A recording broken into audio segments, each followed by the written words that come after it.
Okay, still kind of spooky, but oh, hey, it's open now. Yay. Hello? Hi. This is a nice place to live. This tray is full of dice, colourful polyhedral dice, hundreds of them. The candy dispenser has been repurposed to contain thousands of dice. Hi, ma'am. Hello, I'm Nia. A bird-like woman sits on the throne of tools, with emerald light shining through her hair. Did you try knocking on my window? I must have missed you. I've been listening to my Melius. She taps on a headphone. I hit that door quite hard, lady. I nearly broke my hand doing it. So what kind of die are you looking for? Could this be the malicious entity? Perhaps it's wise to go along with this masquerade. Oh, sweetheart. Inland Empire. Do you still believe in the curse? She's got a direct view to the backyard. You should interrogate her about the lynching. Okay. Yes, what do you mean by Milius? Yes, Amelia is like a call-in station. You need a two-way radio to access one. That's why I have these. She pats the headphones on the table. Mostly, they just teach you to swear in different languages. But some of the stations can be quite interesting. I was so absorbed, I must have missed you knocking. Yeah, you must have me confused with someone else. I haven't knocked on your window. I've not knocked on this window. Then how did you get inside? By the south entrance? You know what? It doesn't even matter. What matters is that you're finally here. Let's talk dice. Did you have something specific in mind? Yeah, why are you asking me about dice? I'm a novelty dice maker. Tell me the name of your role-playing system and I'll make the die you need. That's why you're here, yes? No. Role-playing games? You know the one made by Fortress Accident. Does that count? No, I'm not interested in buying dice right now. I'm a police officer and I need to ask you some questions. Of course, I can see that. I just thought you were a police officer looking for dice. How else can I help you then? I mean, I'm not going to say no to dice later, but for now... This person means you or no one else. Absolutely no harm. She will answer freely and honestly. Okay, so let's start with the tough questions. So what do you know about the man who was lynched behind the whirling in bags? Nothing really. I didn't know him. Who cares about the dead body? We might be dealing with an Inland Empire entity here. We have more important things here. The lieutenant looks at his notebook, then the woman under the large window. Your window looks directly onto the courtyard. You're saying you didn't see or hear anything unusual last Sunday evening? I mean, if she's got those headphones on, she won't hear anything, will she? I'm sorry, detective, but as you know, I usually have my headphones on when I'm working. It shuts out most of the daily ruckus behind my window. And you never took out your eyes off the work to look out of your window? I might have, but in this case, all I would have seen is my own reflection staring back from the darkness. It's really hard to make anything out in the yard when it's dark outside. Besides, I rarely get up to look out the window when I'm in the zone. And what do you mean by daily ruckus? Well, there's always something going on in the whirling's backyard.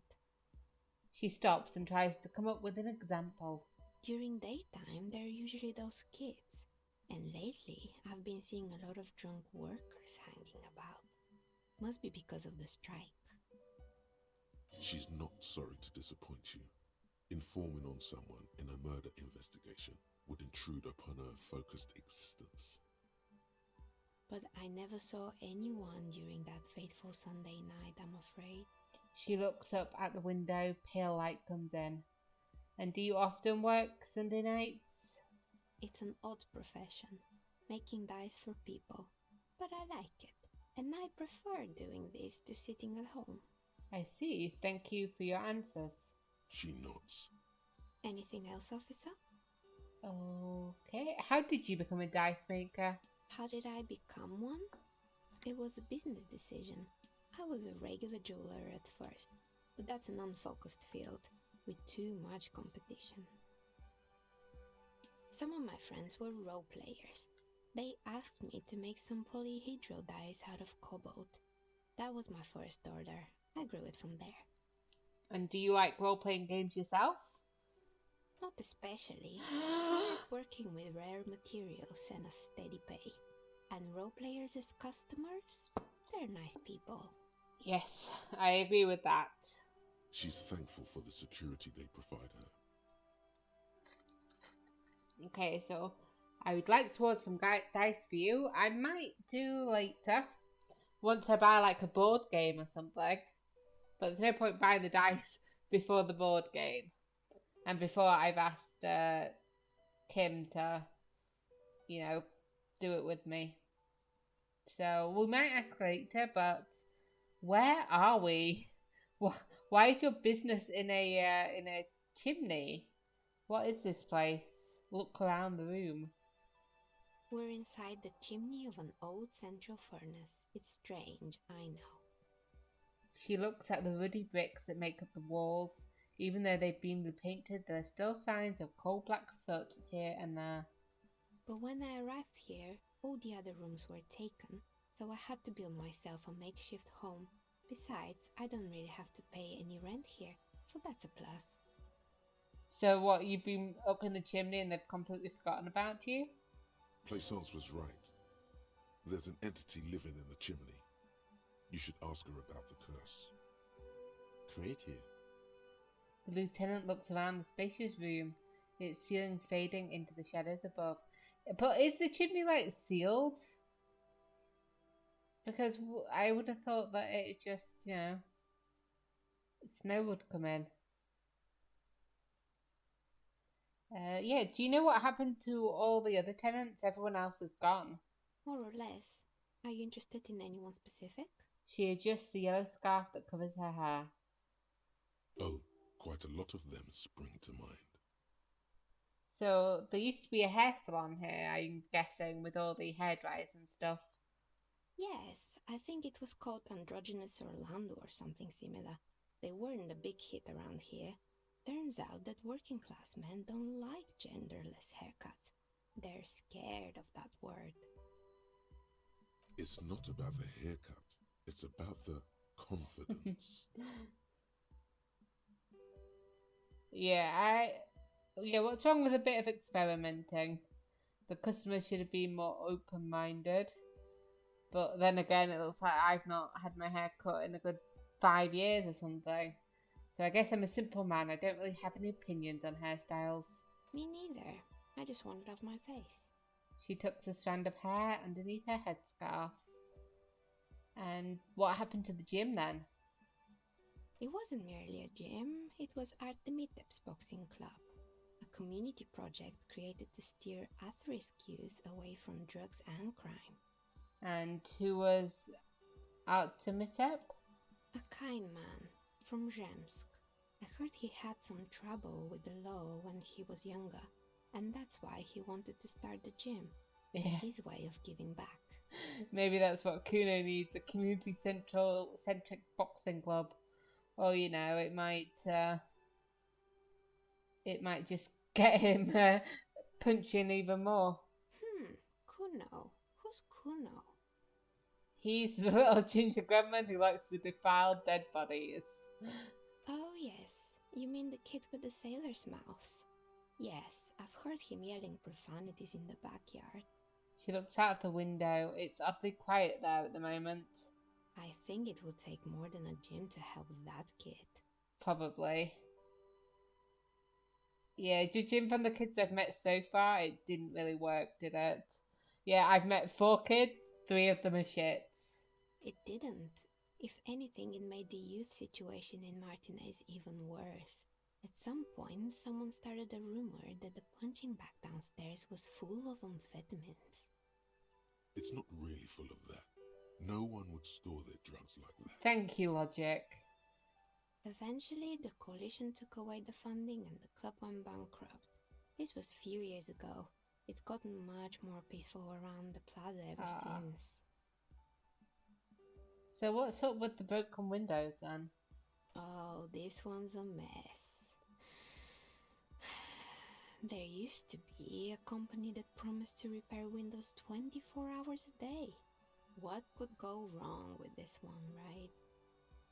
Turns out, the business was actually set up as a front for an illicit group that was producing snuff milius.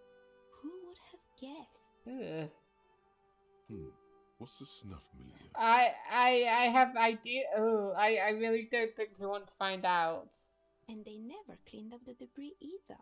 Now it's just littering the hallway and I have no idea how to get rid of it on my own. Okay, very cool about the debris, but what's a snuff milieu? Is it what I think it is? It's a sub-Rosa radio station. Yep, that yep, that's what I broadcasts thought it murders was. With real victims. Some people pay good money to get off on it. That's not nice. Nope, nope, Don't nope. worry, the ICP has a separate division that deals exclusively with unlicensed sub-roses. This isn't our problem. The lieutenant turns to you. Yep, but I am now scarred for life.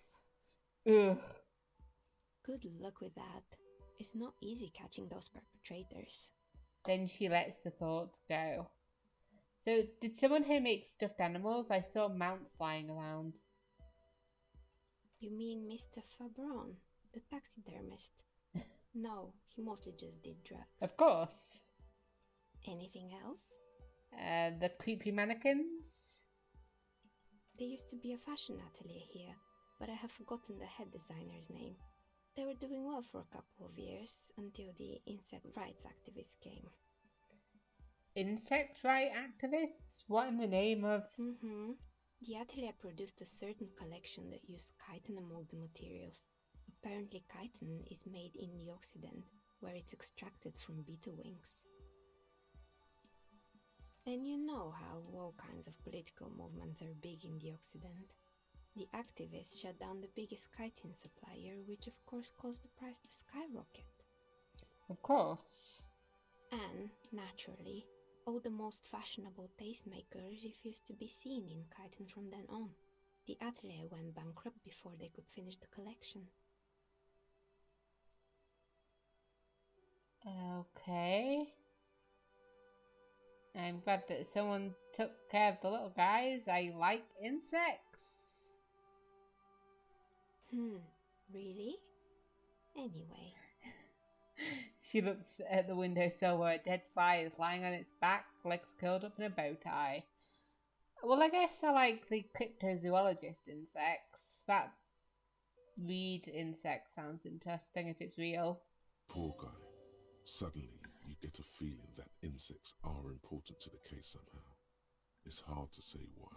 I don't think it is empathy. So, what's with the rote blades and skis?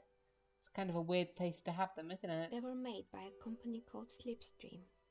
After they pivoted from making rotor blades to skis, their chief executive took off on a vacation with all their money. She rests her chin on her hand with an impish smile. Honestly, I think it's quite funny. I think he's still sending out holiday transmissions from Tulula or Tiumotiri or Hashtkor or wherever he is. Really? What do those transmissions say? The usual, I imagine. That he's been thinking up all kinds of new business plans and can't wait to get started on them just as soon as he returns. Her smile widens before she sees the lieutenant's face behind you. Yeah, I don't think he's very impressed with scams. Men like that are a curse. The lieutenant is stern. Sure, but Slipstream is history now. All their remaining assets got seized by the bailiffs in 47. I have no idea why those skis and blades are still lying around in the house. Not much use now, I guess. I guess. They were just the props. Why return them? Maybe you could make a sword out of one. No, wait, forget it. It would take too long. I found a strange machine. Is this the radio computer? Fortress Accident, the radio game studio. She closes her eyes as some remnants of a memory lights up her face. She liked them. I like them as well. They sound cool. They were an interesting bunch. We talked about role-playing systems every now and then. Once, I even saw two of them get into fisticuffs over Wiro. They certainly took their work very seriously, even if they seemed to be chronically liberal with their schedules. What do you mean liberal? What happened? The usual. They ran out of money and couldn't get the project done on time. What went wrong? Well, we figured out what went wrong. It was that it would take way too much of what they had to make it. Is that any different than what you thought, lady? Well, I did hear them talking at times. She looks at the hallway as if she can still hear them chit-chat behind her curtains on a cigarette break. They seemed to believe they were historical individuals on some grand quest. Well, from what I've seen so far, the project did look quite impressive. Yes, but when the money started to run out, they just began to complain a lot about capitalism. You know, how the markets are rigged to keep out new businesses and so on. Right. In the end, they just didn't get it done. They didn't have enough willpower to produce something truly historic and to show up to work on time. Yeah, that's too bad. I would have supported them. The project looked great. Not the wisest decision. You would have lost all your savings. She tosses a pair of dice on the table. One of them stops near the edge of the metallic desk. The result is 1 on a 20-sided die. That's a bad roll. The dice is black and filled with little silvery flakes, like snowfall. Anything else? Okay, so what's this bear in the cellar? It was terrifying. Oh boy, the fabled Revachol ICT. You're in for a treat here. She smiles and leans closer, hands on her knees, like a stand-up comedian ready to tell a story. The place was owned by two guys who had some rather innovative ideas about marketing. The bear was one of them. Now ask me about their other ideas. Okay, what about their other ideas? There was really just one, and it involved picking out the prettiest girls in the neighborhood and paying them 20 cents per hour to man the booth. And by man the booth, I mean slump behind the counter with a face that could maim you if you ever dared to disturb their bored magazine browsing. She leans back, disapproving. Sounds like she really didn't like those girls. Fritta does the same thing. Yeah, it does. Fritta, yeah, I know a girl just like that. She works in Fritta as a cashier, and she's not particularly friendly. Employing silky teenage girls is a widespread practice, yes. Unfortunately, they always come in packs. I'm talking about acne-ridden girlfriends and gorilla-like boyfriends loitering near the shop. At least that's what happened with Revachol ICT. And they already had the bear. She closes her eyes as if remembering something painful. What's about the bear? The bear. She repeats, pressing thumbs into her temples like trying to suppress a headache. I'm guessing it didn't work out. Of course not. The bear was terrifying. No one wants ice cream guarded by a hostile apex predator. To make matters worse, the fridge didn't work too well either, and half the ice cream came out malformed and partially melted. Eventually, Revachol ICT lost the price war to its rival, Glacé 5000. Glacé 5000 sold caramel sundaes for only 5 cents a piece, out of regular fridges. Yeah, the bear was scary. Every time I saw that bear, I felt scared, like it could come alive at any moment. The taxidermist who made it said it was his vision beast. He said he met his vision beast while high on desiccants. He called it Megatherion. Megatherion? Megatherion, a mega wild beast. And what is a mega wild beast? It's an imaginary beast that guides you through life. Of course. by telling you to do more drugs, mostly. Mostly, of course, drugs. Best go-to, I guess. The horrific necktie tightens around your neck, strangely excited. But it doesn't feel particularly fun this time around. Grab your necktie and mumble, "Not now, you beast!" What?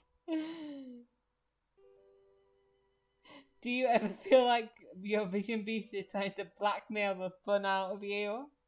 No, officer. I don't have a vision beast. Normal people don't have vision beasts. Only drug-addled madmen like the taxidermists do. What about horrific neckties? Do normal people have horrific neckties? Neckties? I guess they do sometimes, officer. But I don't understand how it's relevant to our discussion. Her eyes moved to the piss-coloured cloth tied around your neck. Anyway, now you know the story of the fallen ice cream empire. She seems almost sad, finishing the story. Some dust beams swirl in the afternoon air. Her eyes follow it idly. Anything else? Another failed business, perhaps? I've been here for a long time. I think I've got all the businesses, but I found the building's intercom, but it's not working. Oh, right. I hope you didn't try to ring me. She rubs her forehead. Her scarf has left a faint line on her dusty skin. I don't think so. I think none of those doorbells work, including mine. I'm still in the middle of connecting the wires. Sorry about the confusion. Oh, yeah, I remember the door that we came out of at the end of last episode. It was all of those things, and I was like, well, until I know who I'm going to call, I'm not just going to cold call anybody. So I guess it wasn't working anyway, so there was no point to me being polite. So you're telling me you have a doorbell there? Which one? The one with an empty name card. It's the last one in the list. As I said, it's quite useless right now. It doesn't work yet. Okay, I have some more questions, but I think I've finished about the building. Sure, I'm listening. I had other questions. Good. I hope it clarified things a bit. What else? Okay, I've heard that this place is cursed. Did you know that people call it the doomed commercial area? I've heard the stories, but I don't think those stories are true. She nods as a wind howls in the furnace shaft above. Placence is the one who sent me. She's convinced that the place is swarming with the malicious entities. Plaisance, the bookshop lady? I've heard that her business is doing rather well. Have the energy spared her somehow?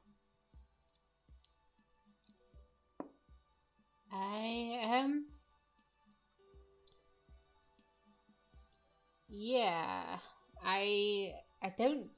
Did she even say how well it was going? Because I feel like this one's true that the bookstore isn't doing very well because there are hardly any customers, and she has to exploit her own daughter to keep the company going. That's my opinion, though. Oh, right. But it's not just the bookstore that's still up and running. What about the whirling in racks? Some people say it's part of the building complex. So wait, the whirling is part of the doomed commercial area? You could say so. Both houses were built at the same time and under the East Delta Commerce Central project. Yeah, the whirling isn't doing well either. Its waiters just took off and customers have trouble paying bills. No, the whirling looked like it was doing very well. So you're right, the whirling doesn't really look like it's cursed. And then there is me. She sighs, looking at her messy work table. All kinds of tools lay there scattered, from knives to carving files to wire cutters. I've been here for 14 years, selling novelty dice to role-playing enthusiasts. Not exactly a million-real business idea, yet somehow I've survived despite the talk of malicious energies. Strange, isn't it? Well, I don't think Patience thinks that it's her completely. She thinks it's because you're the source of it. A malignant entity. Malignant entity? What does that even mean? Some kind of sorceress? What about you, officer? Do you think I'm the malignant entity? Time has come to face the source. Fear not, for the forces of the universe are supporting you in this psychic quest. I'm starting to see that there is no curse, only business decisions and natural market fluctuations. Exactly. Truth is always so disappointingly mundane and boring. She pinches the root of her nose.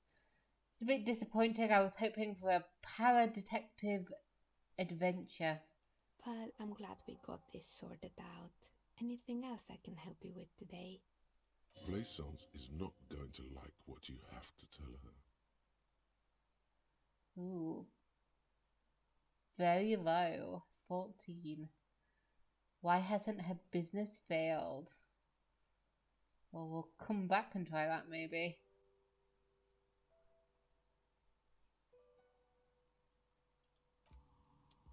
Okay, so we've chatted with her. So, report back to Plaisance about your findings. But first, we'll come back to that. Let's, no, yeah, this way is the right way. Is it midday already? Jeez. Where does the time go, eh? Yeah, that's still a spooky, bear. But I will switch this off. 2 cables are plugged into the breaker box. The red one leads to the ice bear fridge and the black one to the ice cream maker nearby. Okay, so unplug the black cable. Something close to you dies with a soft electric purr. Why did you do that? Because I want to get into the thing. And it might be easier. It's black, it's not like the red one. The lieutenant raises his brows, but doesn't say anything. The electric distribution board now has 1 cable missing. I don't think we need to do the other one, but yeah, this one, see? This orange machine is dead still. It has a hand-cranked ice cream churner and an electric freezer. The ice around it slowly melting. See, we want to open it up, but we can't because it's frozen at the moment. So we'll come back to it later. Jeez. You didn't... What's this way?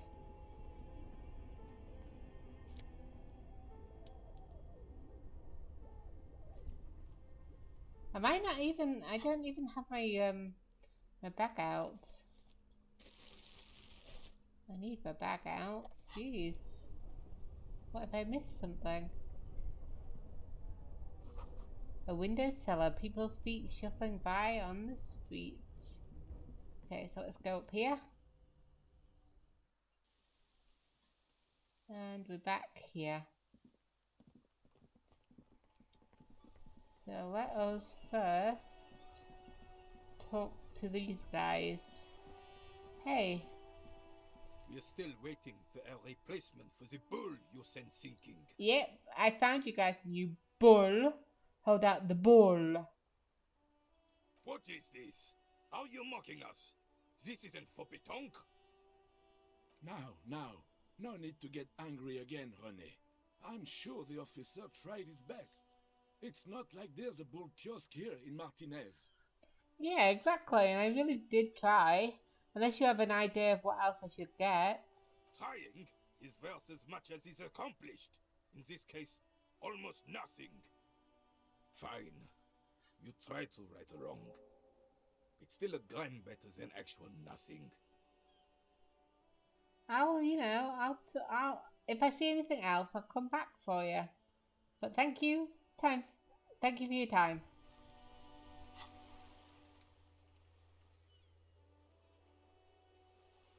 Okay, so we gave them a ball.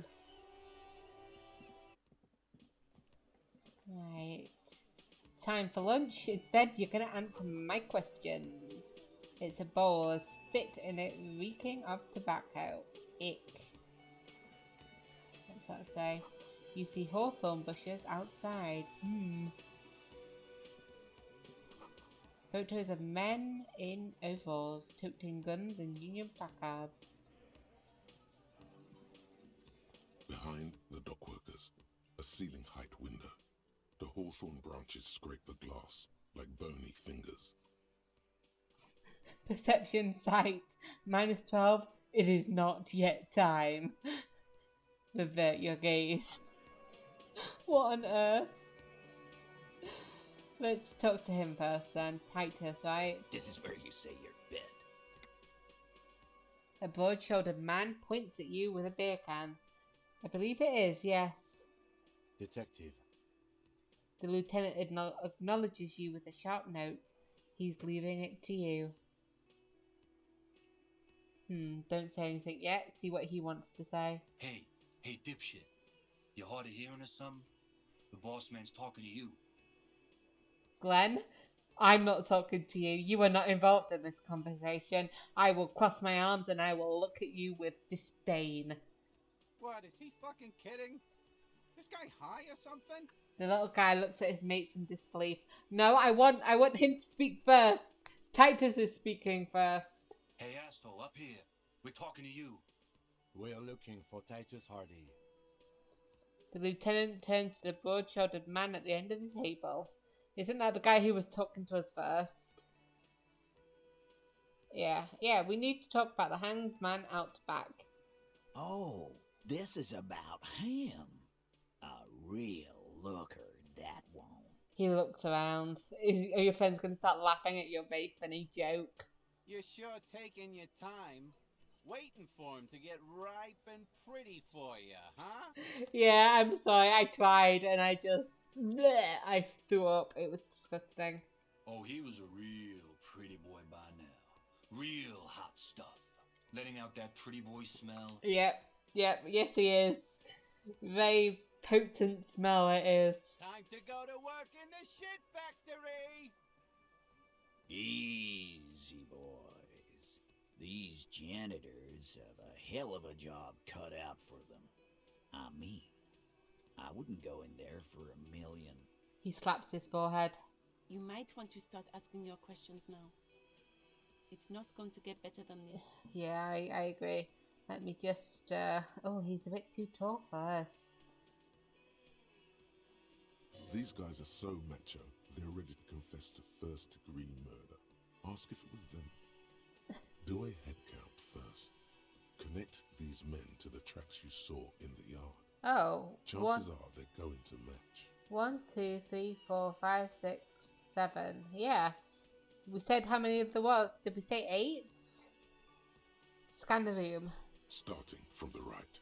Boot size 44. Blonde man. In his 30s. Overbearingly masculine. I see him.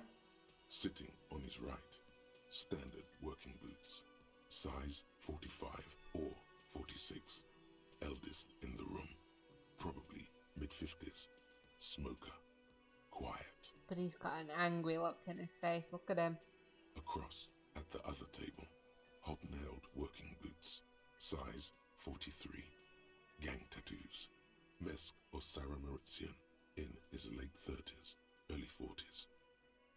And then, standard working boot. Steel reinforced toes. Size 46. The big dick.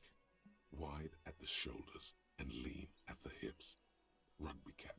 Fingerless glove. The emblem on his vest says Rowing Club.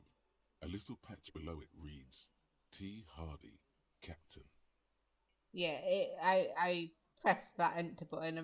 I need to keep my fingers away from the keyboard when I'm like listening to it.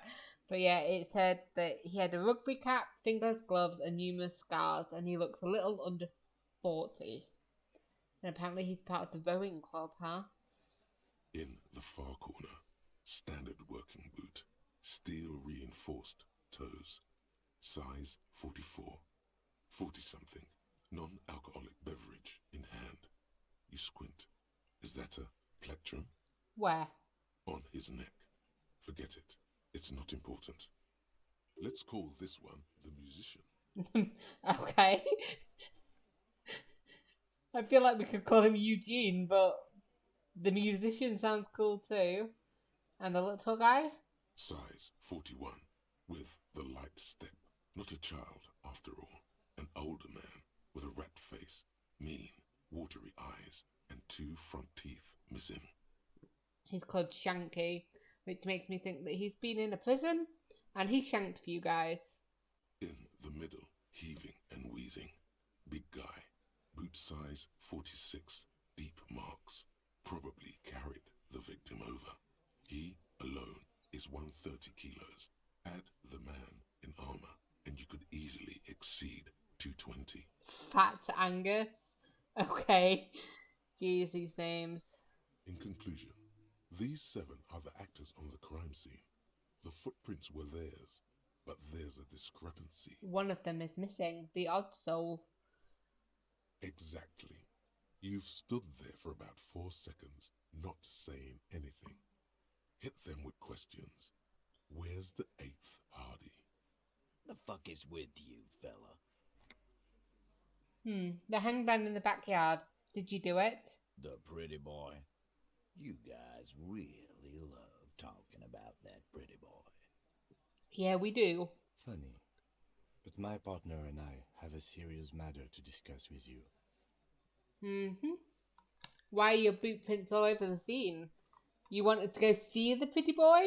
You mean these boots? He raises his work boot, size 46, steel reinforced toe. Yes. We all got a pair. We wore them the night we took the pretty boy out back and hung him by the neck. Thank you. Yeah, we did this. Together. All of us. Until he was dead. That's why our prints are all over the scene. So you're just gonna confess to the murder? Goddamn right. No. These 7 honest men have equally come forth. They told you what happened so that you don't waste any more of your time. I don't like the way that you said 7, lady. What are your boots like, huh? Are you number 8? Are you odd soul? Okay, when did this hanging incident occur? You don't have to answer any of his questions. The fixer returns to remind Titus. Yeah, but Titus wants to answer these questions. He's proud of his work. He wants the acknowledgement. I know, Lizzie. Relax. We killed him last Sunday night. Seemed like a good way to end the week. And did you know the victim? How long had you known him? Known him? We don't associate with scum like that, asshole. Have we even learned this guy's name? Yeah! Who do you think we are? I think there must have been like a reason why you did him in specifically. Quiet. He came around about 3 weeks ago when that Pines cow first sailed into town. Happy? Titus gives Glenn a stern look. Okay, so he's been in about 3 weeks. By the Pines cow, you mean Joyce Messier? The representative for White Pines? The same company you are striking against? The lieutenant pretends to check his notes. He knows. No. I mean the Pines cow. The stupid-ass cow they sent in to fuck us over. He rubs his chin, pretending to mull it over. So you talked about the first one then? The one that she was sent in to replace? Why don't you ask her about the pretty boy? I'm sure she has interesting things to say when you ask her hard enough. Yeah, I'm trying to do it the easy way with her. That's enough insinuation for today, Titus. Officer, your interview is drawing to an end. Don't waste your last questions. Why did you kill him? Why? 'Cause he was worthless mercenary scum. And he stepped out alive in my town. So he was a mercenary, that's it? Well, obviously not it. That's not just it, because he just said that he also stepped out of line. So what did he do? He stepped out of line. Yeah. Yeah, I'm just like really annoying you, I guess, because he repeats a jaw clamped shut like a vice. What did he do to step out of line, boy? Why did I call you boy? I also kind of sounded like him a little bit. Sorry, I'm getting right into this. But why? What did he do to step out of line? What kind of mercenary? The kind that shows up when you start a strike. The experienced kind, too. Had Kohoi and Semenine written all over him. Ex-Oranese Special Forces. Ooh, special forces, huh? A live grenade. Right here in our bar. The man spreads his arms. The musician is speaking. This one has a special gripe with him coming here. I can't prove it, but I know he was sent by the Wild Pines. They hire merc shit like that. Story of every strike from here to Samara. So, how do you even know he was in the special forces then? Cause one night he walked straight up to the mic and said, "I'm one of these goddamn special forces, and I'm gonna fuck you all." That sounds like drunk talk to me. Really? No, not really. I think they're trying to piss us off. Yeah, really. Had a gin and tonic up there, sang some Oranese paratrooper song, and said he's gonna fuck everyone. We couldn't believe it either, but he fucking did, right there. Like some kind of animal. Right, but did he actually do anything wrong? Wrong? He harassed women. Oh. Raped one. Harassed workers. Threatened to kill some as a warning. Okay. Okay, maybe not actually special forces, but maybe deserving of a... Well, no, nobody's deserving of murder. But I get why you might get pissed off and do it. There's a slight unease in him suddenly. He regrets mentioning the rape. Probably because he knew the person, right? And he doesn't want to bring them to our attention. To kill us all, if we don't open the gates, if we don't let the scabs in, if we don't bend over. That was before he started coming here. He cracks his knuckles. Yeah, he said it was his favorite joint now. Started to come in here every night. Drinking, grabbing girls. Grab one of ours mid-karaoke, right there on the stage. And by one of ours, you mean yours? He grabbed someone? The lieutenant is trying to make sense of this flood of information. Yeah, this girl's on the mic. A beautiful girl, young. Gets into the second verse of Lover Lake. The fucker grabs her legs, starts screaming. "Show me your cunt! Why don't you show me your cunt?" Then, he gets knocked on the head with a wine bottle. Doesn't even fall down. He shakes his head in disbelief. And I'm personally really uncomfortable with this line of questioning, but I probably need to ask about it, maybe. Don't know. Yep. Was this the same girl who was sexually, what you said? Aren't you fucking listening? My man is talking to you. Okay. He took care of it. That's I got good. the girl out before anything else could happen. Was this before or after the sexual assault? Yeah, me and Eugene got around. Aren't you fucking listening? Right, but about the allegation, who did that happen to then, do you know? You do know. No. You're not getting the name. Okay. That's a Martinez matter. And I'm not discussing it with you clowns. I'm not gonna push you on it, but I had to ask. It's my job, okay? There's nothing you can do for now. He's stonewalling you. Oh, and I even missed the volition. How much did I miss that by? Quite a lot, okay. Okay, so... Who called the shots that night then? Was this your idea? Are you deaf? There will be no singling anyone out. You can't arrest a Hardie boy without arresting all Hardie boys. Do you think you could do that? Do you think you could arrest them all? A shadow of a smirk passes her lips as she tilts her head. I feel really bad ignoring her, but Yeah, no, seriously, Titus, who calls the shots around here? I think I can tell who calls the shots around here, and I'm going to blatantly ignore her. Who do you fucking think does? He sounds more amused than angry. Fat Angus, the biggest animal dominates the herd. I'm guessing it's the big one. Bow to the bearded man. Gangs are usually run by the oldest, most venerable member. I could actually believe that. 'Cause I don't think he's talked at all. But I'm gonna point at Elizabeth. I thought she did. It wasn't a question, dickwad. How fucking stupid are you? This asshole is worse than... Titus runs the Hardie Boys, genius. That's why we're called the Hardie Boys. Ain't that right, fellas? I call it as I see it, and it feels like she's calling the shots. I think you got your answer, Mr. Law. Okay. Yes, there are some administrative differences, but on that night, they all acted as one man. She gives Titus a stern look.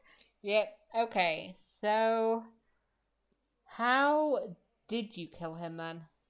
We hanged him up by his neck until he got real still. Wasn't that obvious, Copper? It was obvious, but like, you managed to carry him up to the tree. So that implies that he might have been dead before that. Or maybe you drugged him so that he'd be more compliant. Didn't they teach you anything at the cop school, idiot? Is there a cop school? This is where an autopsy would come in handy. You have to work with what you know. Okay. Yeah, we need more. Did you muffle him? We haven't heard any reports of screams. Titus, you don't have to clarify anything. Yeah, but he might do.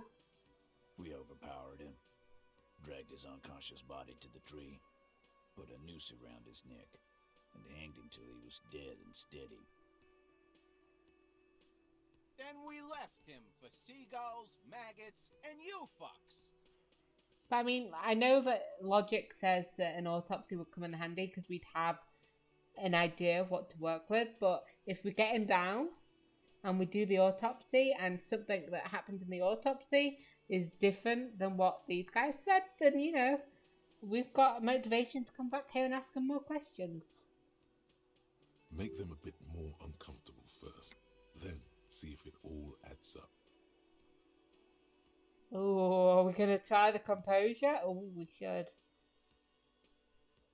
Yeah.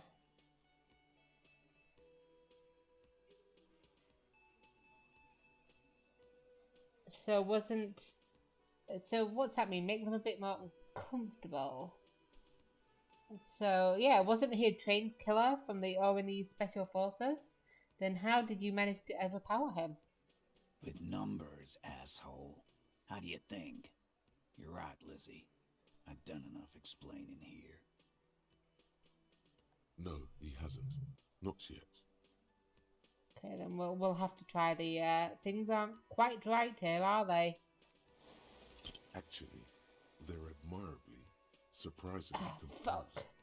The entire room. Given how many questions you've lobbed their way. All of them? Is maybe one of them cracking under the pressure? Well, this one. But he's always fidgeting, so don't get your hopes up. Ah, where did this overpowering happen then? Weren't you fucking listening? The fucker came to our bar. It happened right here. Right, okay.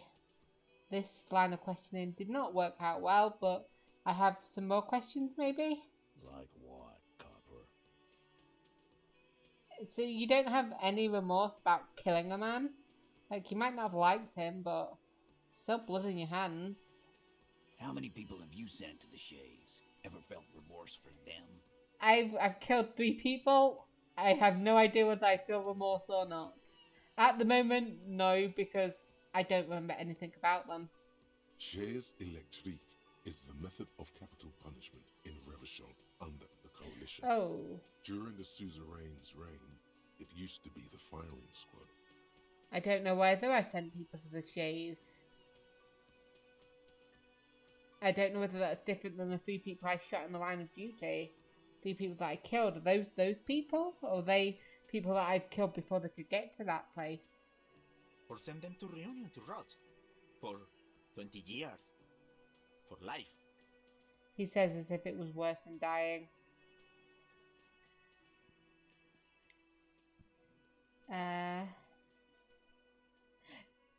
Yeah, honestly, I drink so much, I can't remember anyone I've sent behind bars. Doesn't remember them. He just forgets. Yep. Are you hearing this, Titus? Probably shouldn't be so truthful, but to these guys. But the only other one that I wanted to say was, and what's Reunion, which I'm thinking is some sort of prison. Ain't no use keeping a stiff catalog in your head. That's for sure. He wipes his mouth with the back of his hand. I do not feel like I can take him on, especially with his posse here. So what are we doing now? Nothing. Your investigation here is done. Leave Martinez, go back to your stations where you belong.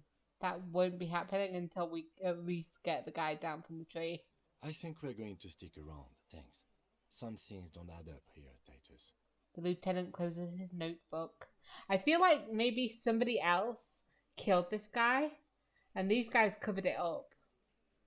You know, like, they were like, well, we'll just make it look like a lynching. I feel like he was dead before he got on that tree. I've done this job for long enough to know that people don't just confess to first-degree murder, even if it is a group responsibility. We're going to look into this. Yeah, good luck, guys. Good luck with that. You've heard everything a rent-a-cop is gonna hear from us. Real law officials. You're lucky you didn't get a beating. He grabs another beer. Rent-a-cop. So that's what this is about. He doesn't see you as his equals. Authority. Godly. Establish authority. Oh my gosh. Yeah, I found 8 sets of footprints, but there's only 7 of you. Where's the 8th Hardie boy then? What are you talking about, madman? There's no 8th Hardie boy. There's 7 of us and we're all here. He sizes you up. Or what? You want to be the 8th Hardie boy? We ain't hiring. And I wouldn't come without my good buddy Kim here. Actually, boss, we've been talking and we think she could maybe... This person Glenn wants to hire. He really respects her. Shut the fuck up, Glenn! I do the talking here. Now what the fuck do you want, cop? So let me get this straight. There is an 8th Hardie boy. It's a she, and you don't like us talking about her? I believe you're right, Kim. That is the story. That's right. We're not talking about this. This is a private Hardie boys matter. Nothing to do with your shit. End. He points at the lieutenant. You're not cops here.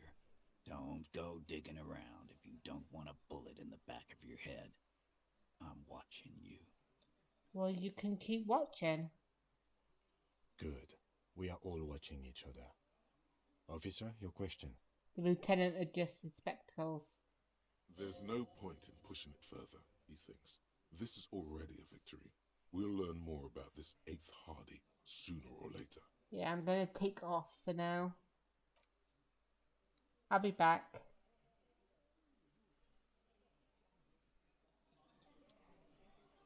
Okay, so we learned a bit about this then. So let's have a look. Oh, we need to prove our authority to Titus Hardie. You have to gain authority in Titus' eyes for the investigation to advance. Soften him up first. Maybe investigate the crime scene or the body. Look for a witness. Get help from the union boss or the company rep. Tie them to any other crimes. Talk to Titus to establish authority in the Hardie boy eyes. And we completed these guys. Yep, okay. Okay, I feel like the best way forward here is to fight Measurehead. And I'm a little worried about this, and I'm contemplating drinking some alcohol for courage. But I told myself that I wouldn't. Gives me +1 physique though. And I believe that...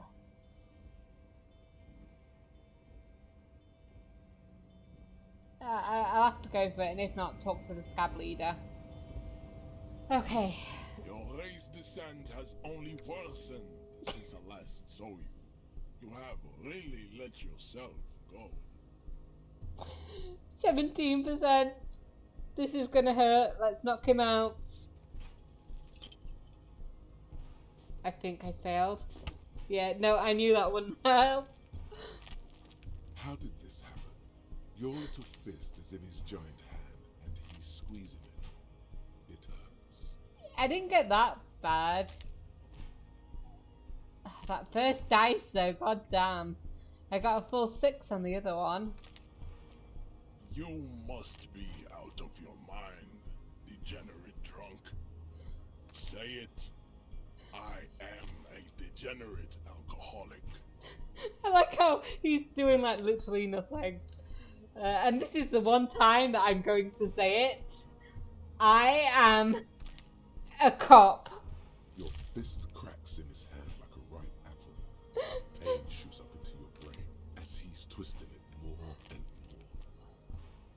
The words to the song have changed.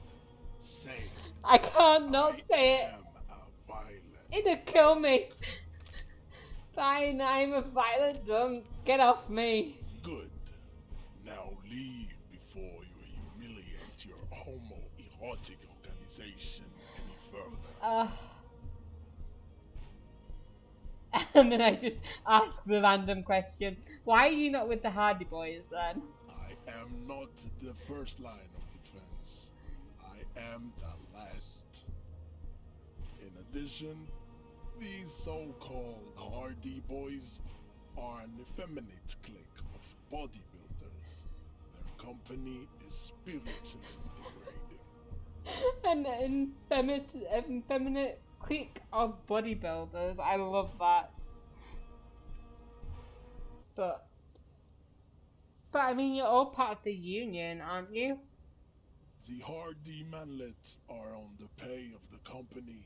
I answer to the union alone. And I do this out of race heroism. Finance is an alien concept to the Simonees. Okay. Now leave me be. I must luxuriate in the company of my woman. I will leave. Oh, that hurt. That hurts my soul and my body. I'd appreciate it if you didn't force us into situations where I may have to shoot random civilians, because that won't get us anywhere. I'm sorry, Kim, but how are we gonna get past him? I'm not even sure the one bullet my chamber holds would even prick that hook. Yeah, I wasn't necessarily trying to assert my dominance over him. You know, but I guess that's the closest thing that I was trying to do. I was trying to knock him out so that I could get to the button. So yeah, I was trying to assert my dominance over him. We are not here on some political quest. We are here to solve a crime. Don't make the situation any more volatile than it already is. But he's the one trying to provoke me. And you're just going to let him manipulate you like that? Okay, I really can't promise that because I think I might have to attack him again. The lieutenant groans, but doesn't say anything. Just him, nobody else. Just him, okay? Look, I didn't want to listen to his racist, like, leaning talkings. So it's either that or we fight him, okay? What's this? We're getting reports of normal, reasonable, temperate, political opinions somewhere in Martinez. This is because I keep saying none of the above, the political stuff, isn't it? It's also about that, but it's also more. Perhaps it's the hangover. Perhaps it's a temporary surge of serotonin, but something tells you. It's time to become a citizen of the Kingdom of Conscience. Okay, I need more information than that. What is this Kingdom of Conscience? It is not a place. It is a moment in time that can only arise in the right circumstances. In all of human history, it's only been achieved a handful of times. Okay, and how do you bring about these circumstances? Incrementally. Okay. History's greatest catastrophes have been brought about by people trying to make the world a better place too quickly. That's the genius of Dolores Day. She recognized that progress is meaningless if its gains are lost because of instability. Real, lasting change can only come about gradually, increment by increment. Okay, but what's the Kingdom of Conscience actually like? The kingdom is difficult to comprehend, and even more difficult to describe. Well, that's lucky for you. Partly because humanity will need to discard many of the categories that define and limit it today. The Kingdom of Conscience is post-capitalist, post-national. It's also post-industrial, post-ideological, and even post-sexual. Okay, I'll opt in for now. Let's go right now then. Slow down, Mr. Reasonable. Did you miss the part about compromising and taking things slow? Oh, yeah, I was totally paying attention, so I guess we'll get there incrementally. Eventually, yes? That's right. Remember, real democracy is just around the corner for Rivershaw. Of When course. that real democracy kicks in, a long time from now, we are all going to be so much happier. So we've got those three. I should probably spend a skill point eventually to unlock some of them. And I will give myself a bit of stuff. Because ow, did that hurt. And let's talk to the scab leader, okay? Did you watch me? Oh, get down the stairs.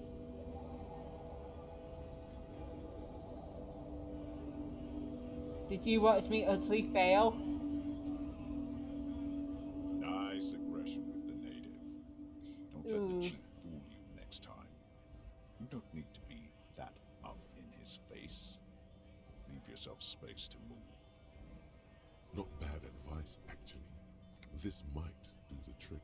Well, I hope so, because I really need to fight this guy. Let's talk about our right to work. Yeah, I want to get into the harbor too. Have fun. Union shits are on full strike. Don't think they're going to let you through the gates. I'm trying to meet their fat boss.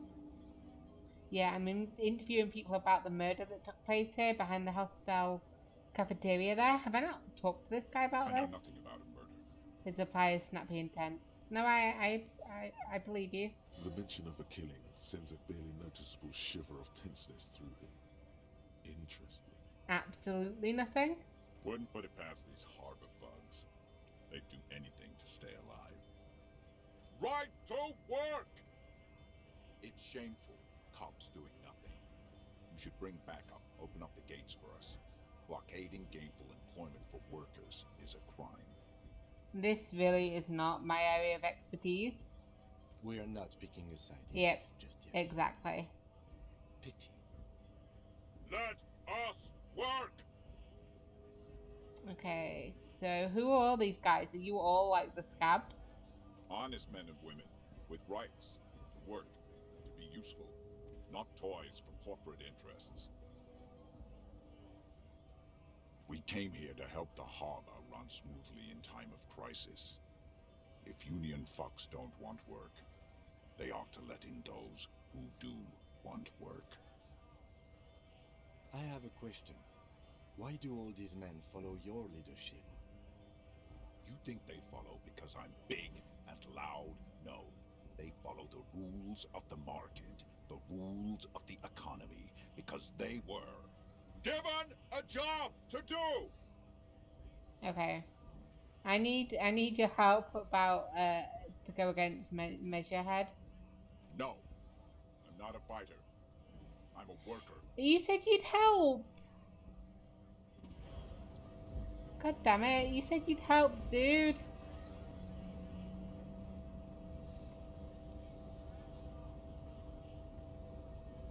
You totally said you'd help. Oh.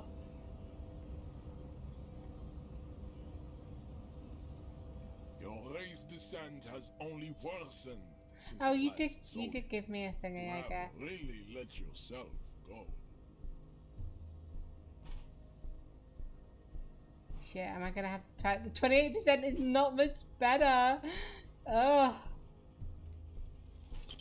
Nope. Nope.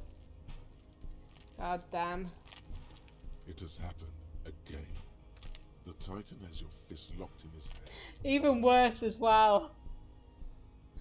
Another fit of criminal rage. Who are you, in your own words? I don't remember. Please. Your fist cracks in his hand like a ripe apple. Pain shoots up into your brain as he's twisting it more and more. The words to the song Nope. have changed. Nope. Nope. Say, Nope. I am a violent drunk. I will die before I say it again.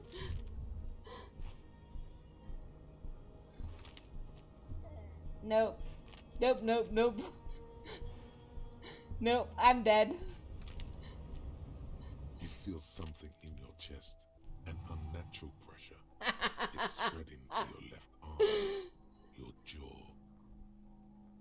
Yeah, must be heartburn, oh my god. No, it's many years of combined self-neglect and self-abuse. Can I remain conscious? All you feel is pain and weakness. You have to surrender now. We all do. It gets so dark. You don't even see her face, like you always thought you would. You only see pain and fear. Cop suffers final heart attack. A detective lieutenant of the RCM passed away yesterday. His death, though abrupt, did not come as a surprise to those who knew him. He was the heaviest drinker I'd ever met. Captain Ptolemy Price, the deceased superior officer, commented, "That ain't easy on the ticker." He loved his liquor, sure, said Detective Chester McLean, friend and colleague. But I think before he ever had a heart attack, his heart was broken. According to an official statement given by the RCM, the officer was on the brink of solving a murder case. Not anymore.